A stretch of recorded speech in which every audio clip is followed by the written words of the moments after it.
In front of me is Samsung Tab S10 Ultra, and today I would like to show you how you can change font style.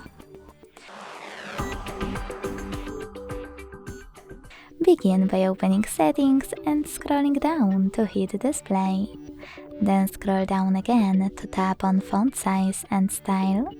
Go into Font Style and apply any of those fonts by clicking on a perfect one.